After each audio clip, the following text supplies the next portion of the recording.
Добрый вечер. Это программа «Якутия в деталях», в студии Ирина Ефимова. Известного рэпера Оксимирона, внесенного Минюстом России в реестр иноагентов, публично обвинили в растлении несовершеннолетних и сексуализированном насилии. О травматическом опыте, пережитом в подростковом возрасте уже взрослые сегодня девушки, рассказали журналистке Анастасии Красильниковой.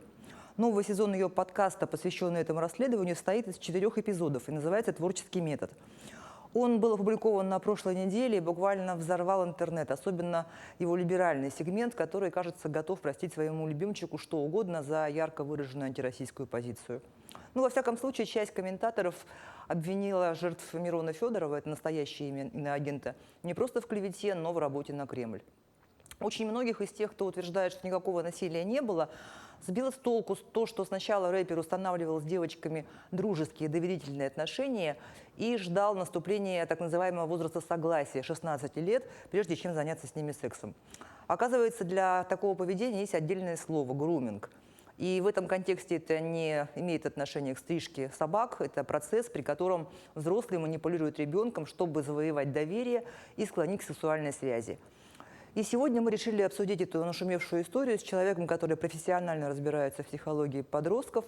В гостях семейный психолог Алена Шкулепа. Добрый вечер, Алена. Добрый вечер. Я предлагаю сразу послушать один из эпизодов. Угу. Сейчас я, безусловно, понимаю и вижу, что так выглядит груминг. Знал ли он и отдавал ли он себе в этом отчет, это не мне отвечать на этот вопрос. Когда мы разговаривали с ним в 2021 году, после того, как мой пост разошелся в интернете, у нас был долгий разговор с ним, и я задавала ему вопрос: понимал ли ты, что мне было 15 лет, когда мы начали общаться? Типа, ты понимаешь, что вот, я была маленьким ребенком, ну хорошо, не маленьким, но ребенком. И он говорил, что в свое оправдание я могу лишь сказать, что ты производила всегда на меня впечатление, что ты умнее, сильнее, старше, чем я. И я тогда рассмеялась и сказала, что это очень классный аргумент в суде был бы, если бы формально все-таки мне в тот момент было еще 15. Это была Вера Маркович, бывшая девушка Оксимирона, и он был ее опекуном. То есть он жил в Лондоне, ее отправили туда учиться родители. И, я знаю, что вы подкаст прослушали. Да, я знаю эту историю. Для зрителей, наверное, да, что, собственно, Мирон Федоров был опекуном этой девушки, 15-летний опекун, то есть представитель родителей в школе, да, то есть как родитель. И это была его работа, ему за это платили деньги. И вот, собственно, с этого, на этом моменте все и началось. Он воспользовался своим, служебным, так сказать, положением, да? Да, абсолютно. Я думаю, что он воспользовался служебным положением, но, честно говоря, в этой ситуации у меня вопрос, наверное, и к компании, которая его взяла себе на работу, и к родителям девочки, которая, по большому счету, позволила назначить опекуном с такой небольшой разницей в возрасте, учитывая, что девочка несовершеннолетняя, вот она поехала в совершенно чужую страну, и ее опекуном является не взрослая женщина или взрослый мужчина, которого проверенному можно доверять, а достаточно молодой парень, потому что 23 года, несмотря на совершеннолетие, вообще-то парень молодой. И как-то предположить, что, возможно, какие-то у этого будут последствия, я думаю, можно было. А что вообще стоит учитывать родителям, которые отправляют своих несовершеннолетних детей учиться в другой город, учиться, жить отдельно? Знаете, самая главная, мне кажется, функция родителей, да, собственно, это все психологи подтвердят, это сделать ребенка самостоятельным. Но не просто самостоятельным, а сделать его достаточно думающим, самостоятельным, взрослым. А для этого, конечно, его нужно научить каким-то основам, в том числе основам безопасности. Что не все кажется тем, чем кажется, бывают разные жизненные ситуации, и быть внимательным, вообще-то, это очень полезно, и обладать критическим мышлением в том числе. Потому что иногда нам кажется, взрослым людям, что наши дети, они же находятся в огромном информационном поле, вот они абсолютно все знают, но родители это очень редко проверяют, а действительно ли они знают, они вообще знают правильно, это действительно так и есть, или у них какая-то искаженная информация, в том числе, например, про отношения между мальчиками и девочками. Как вообще строится эта жизнь, насколько они вообще могут быть самостоятельны. Потому что иногда ребенок, который проявляет самостоятельность дома, находясь рядом с родителями, он не факт, что будет ее проявлять так же разумно, когда он окажется один на один. Там вообще совершенно с чужим миром, потому что любой город, в который ты переезжаешь, маленький, большой, это все равно другой мир, это другие люди, это другие обстоятельства, это много чего другое.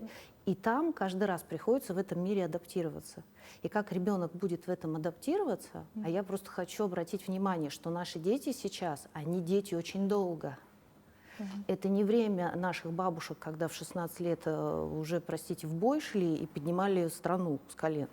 Наши дети детьми остаются достаточно долго, благодаря разным абсолютно обстоятельствам. И не учитывать этого тоже, я думаю, не преступление, но надо понимать о том, что ситуация другая. Увеличилась, так и, да. как и возраст молодости увеличился, Да, повоз, да, так конечно. Так и возраст детства увеличился на самом деле, поэтому когда я... Уголовный кодекс пока этого не учитывает. Да дело даже не в том, что Уголовный кодекс это не учитывает, а дело в том, что надо просто понимать, что психологически дети совершенно другие сейчас, чем были мы даже, и что каким-то особенностям взаимоотношений они не готовы просто от слова совсем. И не надо просто питать иллюзии, что вот там, прочитали все в интернете, и теперь они в курсе событий. Я вот хочу просто лично ваше мнение спросить об этом подкасте. Я знаю, что вы его прослушали, потому что мнения в интернете разделились, да, и часть говорит, что не было никакого насилия, потому что девочки были согласны, потому что они в тот момент не сказали «нет», потому что они ждали столько лет. И хотя появилась информация, что вот одна из девочек, из девушек уже сейчас, она подала все-таки жалобу в Следственный комитет России. По изнасилованию, насколько Да, это Вика Кучак. Ей на момент знакомства с исполнителем было 13 лет, и 3 года он ждал наступления возраста согласия. Я думаю, что в любом случае, вот это вот тоже интересный такой момент, каким образом общество всегда, особенно наше общество, относится вот вообще к подобным заявлениям. Да? И с одной стороны, есть множество людей, которые говорят, что это вы там столько лет молчали и не говорили, и поэтому там вы сами во всем виноваты. А другие, конечно, начинают очень активно бороться в другую сторону. Я думаю, что разбираться нужно с этим подробнее. И здорово, если Следственный комитет, конечно, и органы власти примут этого внимания и поизучают этот момент. Но вообще, если мы отвлечемся с вами от юридической стороны этого вопроса, потому что и я не юрист тоже в этом, невозможно, мне кажется, там, спокойно или равнодушно, или очень просто отнестись к тому, что вообще достаточно взрослый парень пишет 13-летней девочке. Причем это не просто был про любовь, печеньки и все остальное, а там были эпизоды, кто посмотрит подкаст, когда прямым текстом просто-напросто просили отправить фотографии эротического содержания и так далее. И говорить после этого про то, что они там сами во всем виноваты, а я бы хотела людей, которые, собственно, такие вещи говорят, спросить, а вы в 13 лет правда понимали все, что вы делаете вообще? Вы реально могли отдать себе отчет, вы реально могли принять решение, нести ответственность за свои последствия. Мне кажется, это просто даже, это очень не смешно, но вообще это обсуждать очень странно. Потому что, это ребенок. И можно вспомнить, да, что если подростки, для 13-летнего подростка и 15-летние уже взрослый авторитет, да, если это человек, которому 20 с лишним лет, то это... Конечно, более того, он же не просто авторитет, ладно бы это был какой-то рядовой мальчик, это, простите, звезда. Причем звезда, которая по большому счету вообще-то и раскрылась именно на подростковой аудитории. Это его аудитория, поэтому не завоевать девчонку 13-14 лет, на которую обратил внимание вот такой крутой парень, я думаю, что даже взрослые женщины, попадая, извините, на мошенничество брачное, да, тоже в какие-то такие крутые истории, это абсолютно, не то что нормально, это абсолютно логично, что так И происходит. объяснимо. И объяснимо, да. А вообще понятие груминг, оно есть в психологии? Потому что ну, для меня, например, это слово новое. Я, честно говоря, вот только по отношению к собакам знала, что бывает груминг. Ну, в психологии сейчас очень много терминов, часть из них популярная, часть нет, но по большому счету, как явление, конечно, это присутствует, когда действительно создаются такие очень теплые, доверительные отношения. Их, кстати, очень достаточно просто диагностировать, потому что они чаще всего приводят именно к потребности в сексуальном удовлетворении человека, который этот груминг начинает. Это же не просто установление контакта с ребенком с целью сделать хорошо для ребенка. Это вообще-то очередная манипуляция, когда делаются ряд там, телодвижений, да, применяется ряд каких-то методик. Я думаю, что он не очень осознавал, он как-то это делал просто вот потому, что он так умеет это делать. И это приводит к тому, к чему, собственно, и привело этих девушек. Но с точки зрения вот психолога, да, подросток вообще это человек в таком возрасте, когда родители авторитетом быть перестают, и тут появляется какой-то значимый взрослый, более близкий по возрасту, да? Вот этот вот момент. Однозначно, время подростковое – это время бунта, как правило, против родителей. И вам любой профессиональный психолог скажет, что вот это вот рост личности, сепарация и все, что с этим связано, без бунта невозможно. Против кого противостоять? Конечно, против родителей. Но тем не менее, что бы кто ни говорил, это не клеймо на подростке, что он обязательно будет так себя вести. Так подростки чаще всего себя ведут, когда с родителями не очень установлены отношения. И эти отношения как-то, они же не сразу, вот ребенок стал подростком и резко начал с родителями как-то терять контакт. Это же каким-то образом развивается. А если мы послушаем подкаст, каждая из этих девушек говорила, что у них были проблемы с отношениями в семье. Одна из них сбежала в Лондон вообще. Она прям прямым текстом это говорит, что там начались трудности в семье. И с мамой она поделиться на эту тему тоже не могла, потому что у нее тогда были не очень с ней хорошие отношения. Другая девочка рассказывает, что у нее тоже там были какие-то проблемы в семье. То есть это неудивительная история, что вот ребенок на полном благополучии, имея там, замечательные отношения со своими родителями, как-то имея вот эти теплые, доверительные или значимого человека, которому можно все поделиться, чтобы он попал в такую историю. Конечно, и такое возможно однозначно, но все-таки процент этого гораздо ниже, нежели когда в семье действительно хорошие, построенные, доверительные отношения, и бунт бунтом, а какие-то важные, нужные моменты все-таки ребенок обсуждает со своими родителями. Давайте послушаем еще один эпизод как раз про вторую девочку. На этом балконе на мансарде совсем под крышей лежал матрас. То есть там нельзя было даже сесть в полный рост. И я туда легла. Ну, я помню, что я лежала, мне было очень не по себе.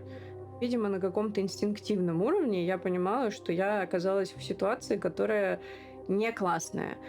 И он пришел в какой-то момент, лег рядом, меня парализовало окончательно.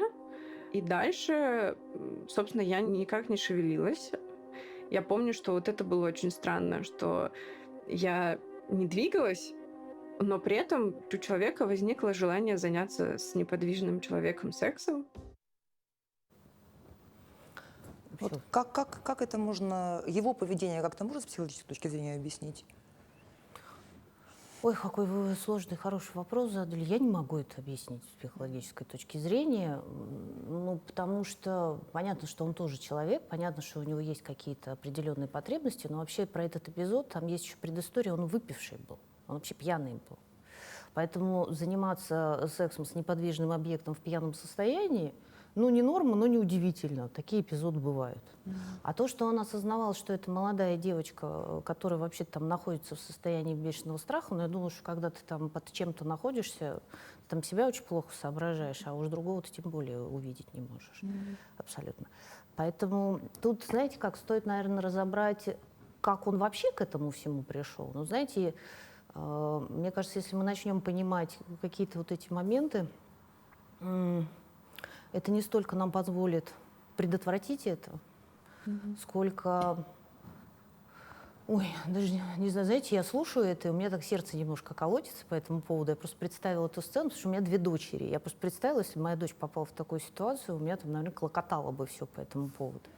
И поэтому объяснять его поведение, честно говоря, не очень даже хочется. Потому что, мне кажется, есть какие-то нормы и правила морали, которые просто есть, и которые, естественно, родители должны, в том числе и общество, донести, что так делать нельзя, потому что вот это молодая девочка, например.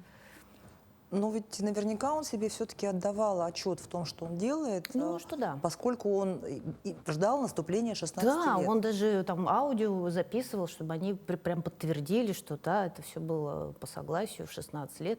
Ну, потому что, тем более, это говорит о том, что вообще соображал, что он делает. Потому что он же как-то подстраховывался, то есть он же прекрасно понимал, что вот возраст согласия 16 лет, до 16 нельзя. То есть до 16 мы играем ребенком, а потом получаем то, что мы хотим. Ну вот. А Думаю, вот, да. а вот этот момент можно объяснить, тот, что девочки уже сейчас, они в тот момент не осознавали, что это происходит, то есть они потом, они осознали, что это было насилие позже, они осознали, что это было, вот, то есть они, там одна из них прямо говорит, да, что я придумала себе, что это была любовь, я потом объяснила себе, что это была любовь. Вот. Вообще жертвы сексуального насилия или жертвы вообще сексуальных, ну, может, сексуализированного поведения, вот, которое на них направлено, очень часто вообще, конечно, не понимают, что с ними происходит. И понятно, что чем младше возраст, тем менее они вообще понимают, что это такое. Потому что ты не очень знаешь взрослый мир, ты вроде как понимаешь какие-то вещи, но у тебя нет этого опыта, чтобы это осознать и понять, что то, что с тобой делают, вообще-то неправильно. И так этого быть не должно. И я вам по опыту своему скажу, вот работая с такими женщинами, которые, например, пережили сексуальное насилие в подростковом возрасте, они и до взрослого возраста не очень понимают, что с ними произошло, они не знают, как к этому относиться. Потому что, с одной стороны, вроде как уже времени прошло много, и уже как взрослый человек она понимает, что это происходило. С другой стороны, вот как-то вот эта травма так капсулируется, что вот там стараются об этом вообще не думать и не разговаривать на эту тему. И вот, наверное, поэтому, да, они, потому что некоторые признаются сразу, а некоторые вот так вот, ну, молчат по нескольку лет. Конечно, и очень часто это происходит, действительно и молчат, а потом надо еще не забывать, что психика вообще человеческая очень гибкая. И есть такое явление, как вытеснение. И когда с тобой случается травмирующее событие, некоторые даже реально об этом забывают на самом деле. И потом происходит некий триггерная какая-то точка, какая-то фраза, ситуация, которая каким-то образом напоминает это, и вдруг человек вспоминает, что с ним вот такое происходило. Это, ну, иногда это, конечно, открытие. Ну, или самого действительно человека. не было, ну, как вы говорите, нет опыта, и, ну, наверное, это любовь, так и выглядит. Ну какой может быть сексуальный опыт, там, условно, у 13-14-летней девочки? не- Да, она умеет только представление, и, как правило, мы же с вами не забываем, что девочки, они девочки. Они, конечно, это представляют совершенно не так, как это представляют себе парни. Это тоже надо понимать. И то, что они там смотрят это везде, и как-то вот это совершенно не обязательно, что они как-то это соединяют в своей голове. Это как будто бы не с ними. И они чаще всего и говорят, что все, что происходило, как будто не со мной, меня как будто там не было. То есть там настолько вот человек в ошарашенном состоянии находился, что он не мог сопротивляться. И когда, например, хейтеры, которые говорят, что ж там не сопротивлялся, что ж там не побежал, чего-то не делал, ребят, про это вообще очень трудно рассуждать. Как говорится, слава богу, вы там не были, вы не присутствовали. Но то, что совершенно разную реакцию может выдать человек в такой ситуации травмирующей, это факт. Ну, вот есть такое понятие, как victim blaming, да, когда жертва обвиняет в том, что она сама виновата. И, собственно, в этом случае мы с этим тоже столкнулись. То есть очень многие комментаторы обвинили этих девушек в том, что они виноваты сами и клевещут. Вот как уберечься от стигматизации? Об этом надо говорить. Понимаете, какая ситуация именно, в частности, с сексуальным насилием, если мы про это говорим? У нас же табуированная эта тема. Мы практически никогда не разговариваем на тему денег и на тему секса.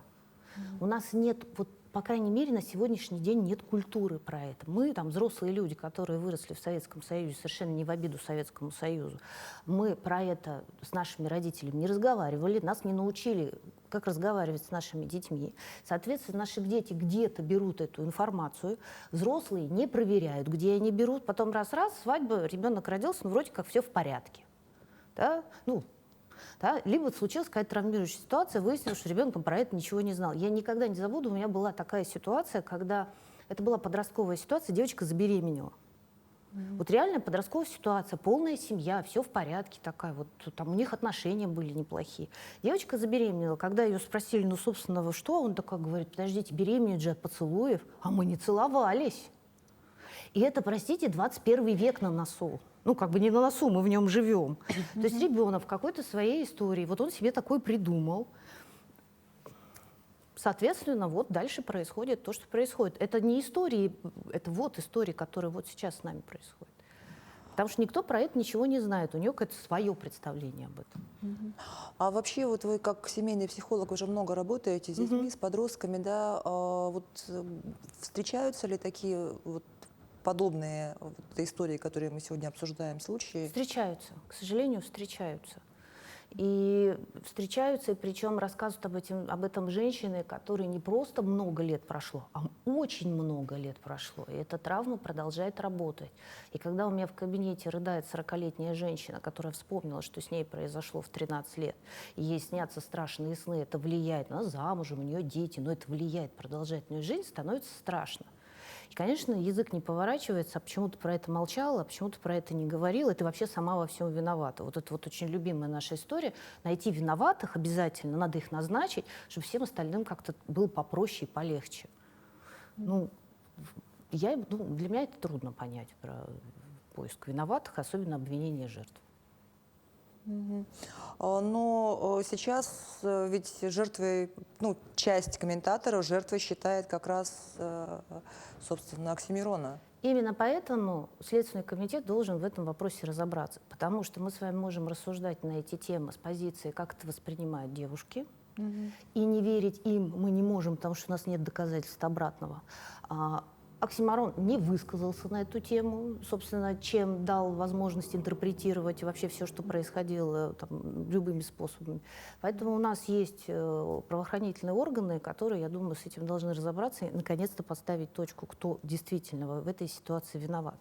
Но психология, она не работает в контексте вины, это юридическая плоскость. Она работает в контексте травмирующей ситуации и как человеку из этой травмирующей ситуации выйти и продолжать дальше жить, потому что девочки молодые. Они, конечно, в подкасте там звучат уже и, там, 27, 28, 29 лет, то есть понятно, что это там не позавчера произошло, но вообще-то они молодые еще очень. И часть из них мамы, и дальше это будет каким-то образом фонить эта ситуация в любом случае. Ну, они в психотерапии. Да, Это, слава богу, что помогает? они все, конечно, что они в психотерапии, что они все это делали, но заметьте, они там далеко не сразу в это все пошли. Они, когда только начали и осознали то, что с ними произошло, вот только тогда они начали с этим разбираться, что тоже совершенно неудивительно, потому что психика же у нас гибкая, она кроме вытеснения еще рационализацией занимается. Да, она говорит, это я виновата, это вот не он, это вот потому-то то-то, а вот что хорошего для меня это, ты же начинаешь как-то, тебе же надо уложить вообще это в своей голове, и ты начинаешь какие-то такие вещи, причесывать вот эту всю ситуацию. А потом выясняется, что хоть запричесывайся ее, а она была, и с ней надо работать. А возвращаясь к грумингу, да, как распознать, есть ли способы распознать, что просто это взрослый, который устанавливает какие-то действительно дружеские отношения из каких-то там побуждений, или это грумер? А вы знаете, мне очень интересный вопрос. Я просто себе представила, мне 13 лет, условно. Да, и вот мне пишет дяденька 23-летний, я ему чем интересна должна быть? То есть либо у него что-то, уж меня, простите, с интеллектом не так, что он спустился на уровень 13-летнего, ему со мной интересно. Да? Это я, конечно, как взрослая рассуждаю, 13-летняя девочка никогда в жизни так рассуждать не будет, для нее это какой-то очень там классный дядька, я ей написал. И она, значит, такая взрослая. И она, значит, такая взрослая, потому что часть груминга-то она как раз и состоит в том, что ты такая особенная. Да, ты такая взрослая, я с тобой как на равных, приподнимая подростка на всеми. А чаще всего какого подростка получается приподнимать? Который себя не очень хорошо чувствует. А любой подросток себя не очень хорошо чувствует вообще. Там неуверенность в себе — это must-have для любого подростка. Да? Там, даже если он прекрасен и замечательный, все равно там внутри что-то сидит, какая-то червоточинка по этому поводу. И вообще, каким образом распознать, задавать вопрос, а чем ты можешь быть-то ему интересно вообще? Правда, что у вас может быть общего? У вас разница 8 лет.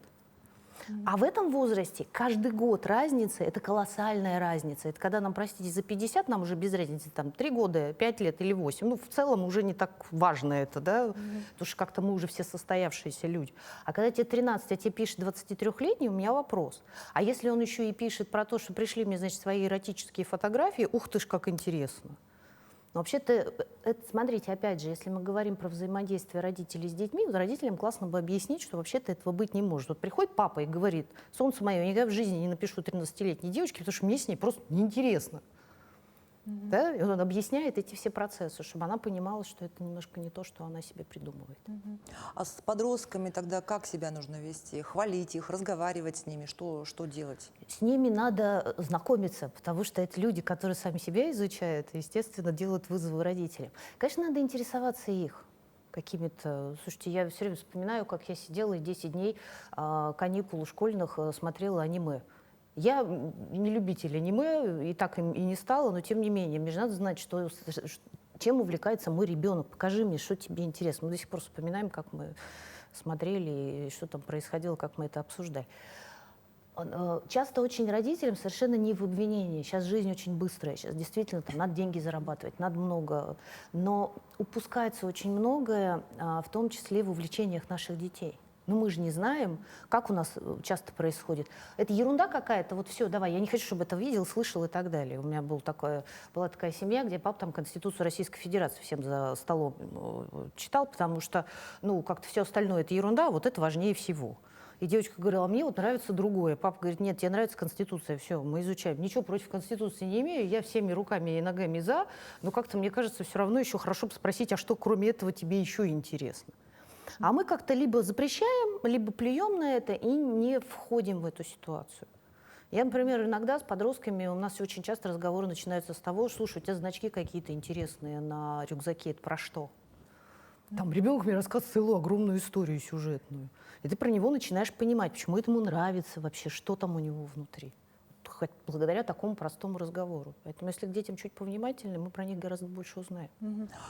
Там еще в этом подкасте одна из девушек говорит, что как отреагировал ее друг.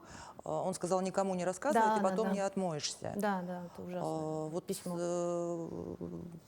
Что необходимо изменить или изменится ли когда-нибудь отношение к жертвам растления, к жертвам насилия? Вот в этом смысле, потому что они же все говорят о том, что этих девочек было на самом деле гораздо больше. Я надеюсь, что, конечно, изменится, и я больше чем уверена, что вообще-то у нас процессы в обществе уже идут в эту сторону, потому что я думаю, что лет 15 назад представить себе, что кто-то об этом заявил, я думаю, было вообще нереально. Все-таки девчонки уже позволяют себе о каких-то вещах говорить вслух. Уже начинает это, там, общество начало в этом плане работать. Это трудно поворачиваемая история, но это очень история про уважение. Просто про уважение к себе, к своему телу, что очень важно, соответственно, к другому и к телу другого человека. И вот когда мы воспитываем именно уважение к этому всему, тогда такие ситуации, и тогда вопрос и вины совершенно по-другому стоит. Потому что, в смысле ты сама виновата? Мне, кстати, очень понравилось в подкасте, поэтому, если кто будет смотреть, послушайте, как девочка себе очень здорово... Она очень расстроилась, когда получила это письмо, но она очень здорово его обработала. Вот, что она имеет право на то, чтобы все-таки об этом говорить вслух. И вы считаете, что нужно говорить вслух? Я считаю, что нужно говорить вслух хотя бы для того, чтобы этого было все меньше, меньше и меньше. И понятно, что это резонансное дело, потому что это связано с известной личностью. А сколько таких ситуаций связано с неизвестными личностями? И ведь об этом тоже молчат. А молчать об этом не надо. И нельзя. Ну вот тут еще такой момент, что для подростков, зачастую ведь музыка и музыкальные исполнители Конечно. играет колоссальную роль, да, в становлении мировоззрения, даже так скажем, да, то есть выбор там любимой группы, исполнителя, имеет большое значение. Вот тут, наверное, это тоже важно, да? Ну, конечно, это же не просто... Почему это и такая резонансная история? Потому что это не просто важный человек, это человек... Там же ведущая в подкасте несколько раз сказала, что она ему там, изначально была дико благодарна за тексты, которые он написал, они ее поддерживали. И он такой слом случился. Да у него реально умные тексты. Да, прекрасные. совершенно, кто бы сомневался, тут же вопрос, знаете, как там, не надо в одну кучу. Творчество творчеством, его поведение — это его поведение. Но вся ситуация в том, что это, ну, правда, для 13-летней девочки это очень крутой какой-то вот бог практически, который вот до нее снизошел, в каком-то контакте там написал. Да, конечно, ты в это поверить не можешь. Там, кстати, одна из жертв об этом рассказывает, как она там до потолка прыгала, когда он там на нее внимание вообще обратил. В это невозможно не попасться на самом деле в тех У обстоятельствах. нас есть еще один эпизод, давайте послушаем. Все вместе — это такой вот образ такого героя, который идет против мейнстрима. Ты, там, не знаю, 14-летняя девочка в деревне в Казахстане, а тебе вот это инопланетное безумно умное существо говорит о том, что за закрытыми дверями можно делать все, что угодно. А если типа это не вредит окружающим, какие-то такие вещи, там, или при том, что Бог злой. Его общение со временем менялось. То есть сначала он как бы, да, такой друг. Потом потихоньку вот начинается вот это вот советы какие-то. Ты неправильно думаешь, тут ты неправильно сказала, а нужно вот так, вот так. То есть он занимает уже роль такого учителя, ему это очень нравилось. Он там вообще очень в менторской позиции выступает практически везде со всеми. Такой вот он немножко сверху, даже немножко с каким-то таким вот высокомерием. Это тоже влияющее Вот про поведение. эту вот роль учителя, роль ментора, если можно подробнее с психологической Тут вообще с точки психологической зрения. точки зрения вопрос к нему. Почему ему важно было реализовываться с маленькими девочками? Ну, потому что 13 лет все равно маленькая девочка. Да? Пусть даже у нее там она выглядит как девушка, но на самом деле там, голова совершенно ребенка. И тут вопрос, почему он не мог с равными реализовываться, хотя он там известный музыкант, там, у него тексты. Не, у него там, жена на тот момент была. Жена, ну там про жену вообще все вскользь это проходило. Походу, там была история про то, что жена не стена подвинется. Ну просто вот как-то поведение его, по крайней мере, об этом говорило постоянно. Вот. Ну, и ему, видимо, ему не удавалось реализовываться. Опять же, я сейчас только накидываю из того, что я услышала, там реализовываться со взрослыми людьми, чтобы они его считали авторитетом, поэтому он вот, как сказать, там, завоевывал авторитет вот таким Да образом. нет, куча взрослых людей слушала тоже. Ну, это же вопрос его выбора был, а потом это однозначно тайная история, вот, что там это нигде не афишировал, что вот он таким образом делает. Про это никто не знал. Вот, спасибо девушкам, мы узнали, что, оказывается, и так. Ну вот, причем такое ощущение создается, и в подкасте тоже об этом говорится, ну и в обсуждениях после, да, о том, что это вот мы ничего не знали, а окружение самого музыканта, они обо всем этом прекрасно были в курсе. Ну, вот это хороший вопрос к окружению, вообще к взрослым людям и про их ответственность перед чужими детьми и вообще про вот эту всю ситуацию. А как вообще, как тогда объяснить ребенку, да, в каком возрасте нужно начинать с ребенком вообще разговаривать про правила безопасности, так скажем, да, про открытость родителям, вот в каком возрасте нужно начинать вот это вот сексуальное воспитание? Сексуальное воспитание надо начинать с детства. Начинать с того, что мы знакомимся с собственным телом. Да, не зря же говорят, что надо обязательно детям маленьким, в том числе, да, там, объяснять правила трусиков, что трогать их никто не имеет права, что тело — это там, важнейшее, то, что нужно очень охранять, да, это вот, и так далее. То есть сейчас замечательная литература на эту тему в картинках, где совершенно нормальным языком, без всякой пошлости и заигрывания описывается вообще, кто такой мальчик, кто такая девочка, как это все работает, как это все функционирует. Естественно, постепенно, по мере роста, понятно, что это надо делать в контексте возраста ребенка. Мы не будем в 5 лет рассказывать про секс, это как-то было бы странно. Про это все больше и больше рассказывать. А в подростковом возрасте хорошо бы вызвать на достаточно прямой разговор и просто поспрашивать, что ты про это знаешь вообще. Да, понятно, что дети очень часто там хихикают на какие-то темы, это делают, но если доверительные отношения есть, ну что-то так в общих чертах они рассказать про это могут. Но если мы с детства рассказываем, чего как называется и как это все работает, ребенку не составляет труда прямым текстом называть вещи своими именами, органы органами, без вот этого так. Потому что если мы сейчас поговорим, у нас либо смеются на эту тему, да, либо пошлят на эту тему. Либо ругаются на эту тему. Но вот правда, нет вот этого адекватного восприятия собственного тела и, соответственно, адекватного восприятия человеческих взаимоотношений, в том числе в сексуальной сфере. Ален, ну, эфир уже подходит к концу, и тема у нас такая сегодня деликатная, да. Вот, может быть, напоследок у вас есть какой-то совет. Я понимаю, что выпуск многие посмотрят, и, может быть, кто-то сталкивался с подобной ситуацией, да? Вот что бы вы посоветовали? Я бы посоветовала не то, чтобы выносить это на вот такое общее поле, потому что не все к этому готовы. Но признаться, что с тобой это произошло, и пойти к психологу с этим поработать, это уже огромный шаг. Потому что некоторые даже этого себе позволить не могут, не говоря уже о каких-то там общественно-резонансных или вообще каких-то вещах.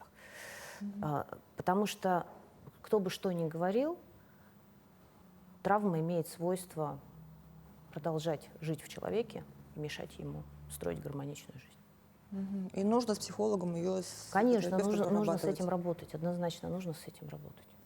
То есть иначе... Но она из памяти-то никуда не уходит. Вся ситуация-то вот в чем. Да, то, что мы делаем вид, что ничего не произошло, это не значит, что ничего не произошло. Оно произошло. Это начинает влиять. Ну, берем женскую какую-то версию, потому что мужская версия тоже сексуализированного насилия существует. Да? Берем женскую версию. Как это влияет? На отношения с мужчинами влияет? Влияет. На отношения с детьми, когда мама начинает просто тревожиться по любому поводу, абсолютно вынося ребенку мозг, влияет? Да, конечно, влияет. На еще какие-то взаимоотношения влияет? Да, влияет. Надо эту тему поднять, разобрать, разложить ее на части, переработать ее. Для этого есть методы более быстрые, более медленные, разные. Кому что подходит. Очень многие направления психотерапии работают с этими вопросами. Закрыть эту тему, поставить точку и продолжать жить дальше. Я благодарю вас за разговор на такую непростую тему. Спасибо. На этом программа подошла к концу. Это была «Якутия в деталях». Меня зовут Ирина Ефимова. Смотрите нас по будням в 19:15. Расскажем обо всем в деталях.